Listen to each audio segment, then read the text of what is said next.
Saya ini kan sebagai kuasa hukum para pengurus RT/RW, RT RW, ya, RT 01, ada 07, RW RT 11. ada, ya, tapi dalam lingkup RW 011,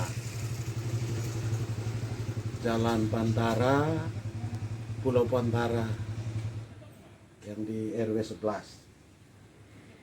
Jadi karena kami ini tergugat ya kami tentu harus menyanggah dan membangun argumen untuk klien saya.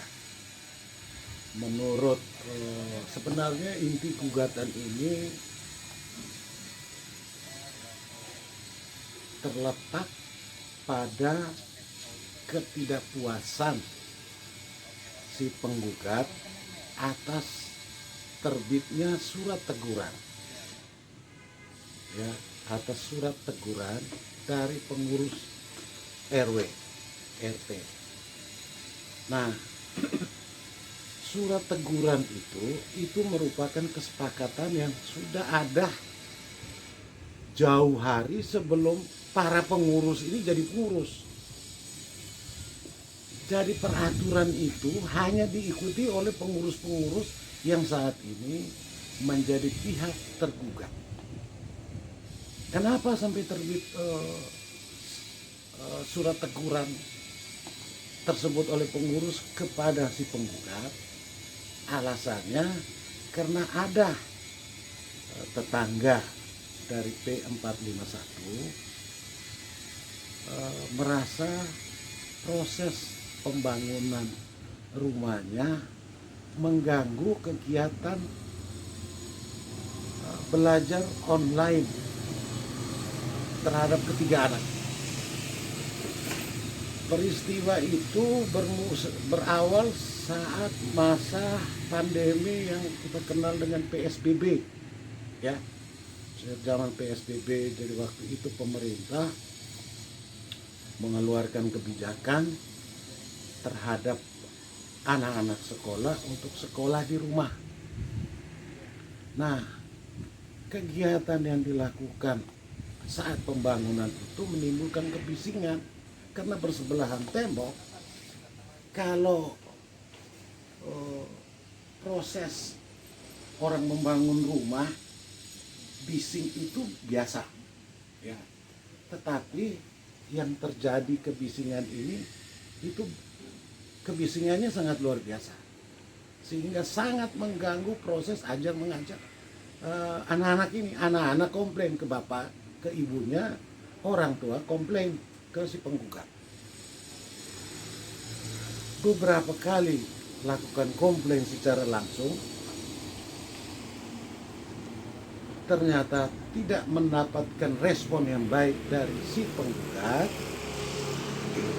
Akhirnya orang tua dari anak-anak yang terganggu pelajarannya ini mengadukan itu ke RT, ya, ke RT, ketua RT 01. Kemudian dipanggil supaya lakukan mediasi.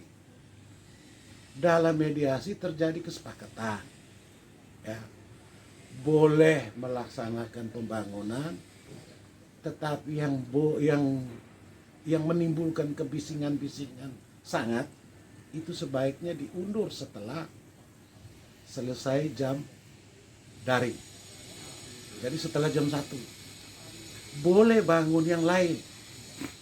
Kan membangun rumah ini kan tidak perlu mesti harus membor, mengetak-ngetok, kan yang lain-lain masih bisa.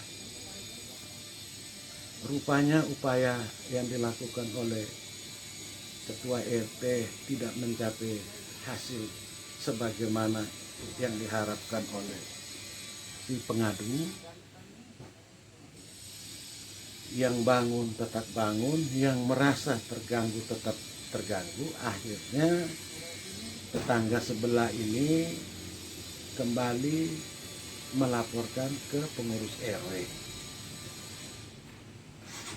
Mediasi secara baik-baik dilaksanakan, tetapi si penggugat merasa kurang puas, seolah-olah dia dianaktirikan oleh pengurus. Padahal proses pembangunan rumah yang terjadi di komplek tersebut itu kurang lebih 60 rumah. Orang ikutin semua aturan yang dilaksanakan oleh RT, oleh RW. Ada juga mengalami hal yang serupa itu di 2 bangunan.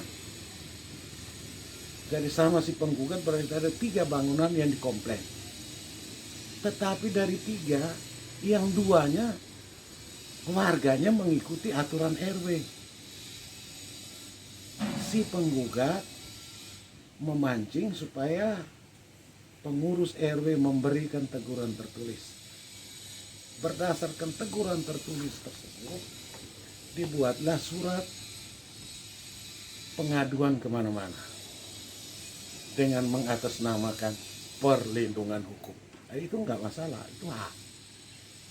Tapi itu sudah mulai keluar dari koridor sebagai sesama warga lingkungan. Akhirnya sampailah berkepanjangan sampai ke ranah pengadilan. Yang sekarang prosesnya sudah jawab menjawab antara penggugat dan tergugat. Jadi pengurus yang digugat itu 5 orang, 1 tetangga sebelah yang mengadukan komplain ke pengurus RT.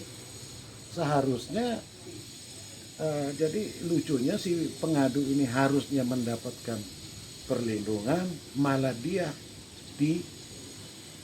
menjadi pihak yang tergugat. Itu sementara. Ya, Pak Paskalis. Ini kan justru terbalik digugatnya. Nah, ini tentu ada langkah-langkah dari pihak pengurus ya. Kira-kira Pak Paskalis seperti apa langkah-langkah konkret untuk apakah memang harus digugat balik atau ada jalan lain yang perlu ditempuh oleh Pak Paskalis? Jadi pengurus ini kan lebih menyikapi dengan sikap yang lebih wise, lebih bijaksana. Mereka lebih kepada sikap bertahan. Tetapi kalau apa yang disampaikan oleh pengurus tetap tidak dituruti oleh si penggugat, maka ada langkah-langkah lain yang bisa dilakukan oleh pengurus.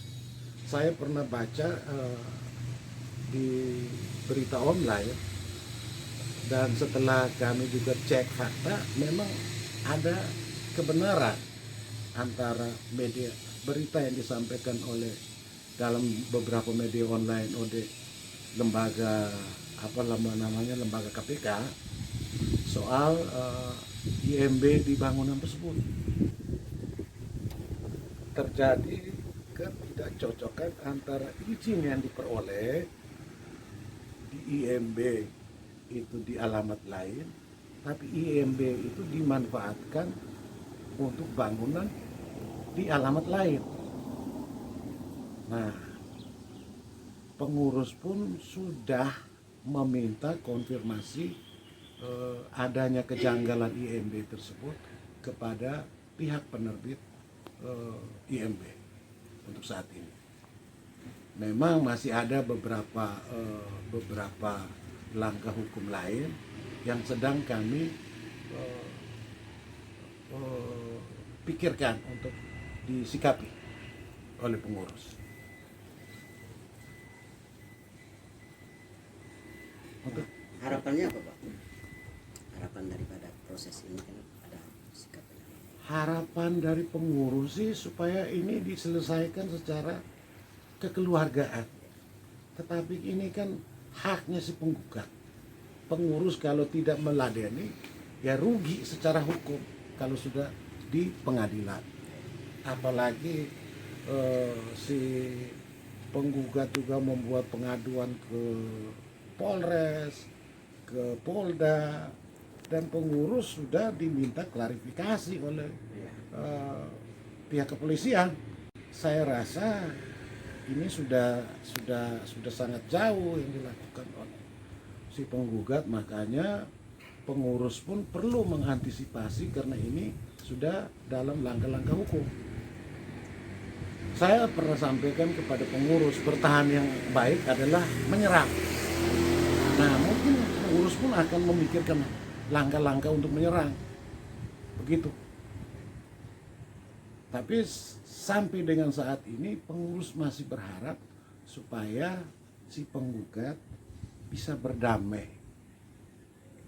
Nah, perdamaian ini kan tidak mungkin serta-merta hanya oleh satu sisi dari pihak pengurus. Pihak pengurus sudah tunjukkan itu. Misalnya dipanggil di kelurahan, dipanggil ke kecamatan, tapi si penggugat hadir melalui kuasa hukum. Prinsipalnya sendiri tidak bersedia hadir. Itu artinya si penggugat memang tidak mau berdamai dengan pengurus yang notabene adalah tokoh-tokoh masyarakat di lokasi tinggalnya. Begitu. Terakhir Pak Paskalis, Ya, Bapak sudah diminta kuasanya ya. Apa ada keinginan Bapak untuk melaporkan balik kepada pihak yang menggugat hari ini? dari tergugat yang digugat ini kan ada 6 orang, termasuk sebelah tetangga sebelah persis si penggugat.